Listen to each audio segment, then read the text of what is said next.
বিশ্বজুড়ে ফেসবুক ব্যবহারকারীদের মধ্যে বিপর্যয় নেমে এসেছে। বৃহস্পতিবার 27 ফেব্রুয়ারি সকাল 8টার দিকে সামাজিক যোগাযোগ মাধ্যমটিতে অ্যাক্সেস করতে গিয়ে সরি সামথিং ওয়েন্ট রং ত্রুটির বার্তা দেখছেন ব্যবহারকারীরা। এ নিয়ে উদ্বেগ ও বিভ্রান্তিতে পড়েছেন লাখো ব্যবহারকারী।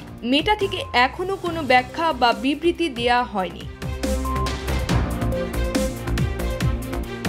Real time outage monitoring platform ডাউন ডিটেক্টরের তথ্য অনুযায়ী সকাল 8টার পর থেকেই ফেসবুক ডাউন হওয়ার রিপোর্ট বাড়তে থাকে।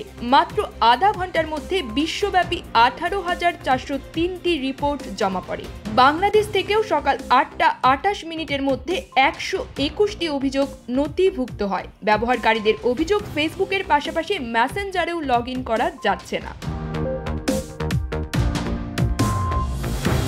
এই ঘটনায় ব্যবহারকারীরা সোশ্যাল মিডিয়ায় ক্ষোভ ও হতাশা প্রকাশ করেছেন। অনেকেই টুইটার, ইনস্টাগ্রামে সমস্যার কথা জানিয়ে প্রশ্ন তোলেন, ফেসবুক কি চিরতরে বন্ধ হয়ে গেল? অন্যদিকে ব্যবসায়ী ও ডিজিটাল মার্কেটাররা ফেসবুকের ওপর নির্ভরশীল হওয়ায় আর্থিক ক্ষতির শঙ্কা প্রকাশ করেছেন। ফেসবুক ডাউন হওয়ার কারণ এখনও অস্পষ্ট।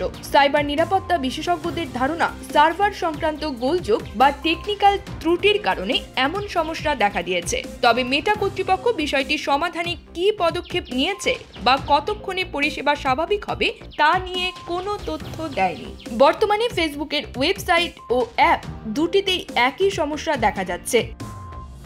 News desk, TGD world.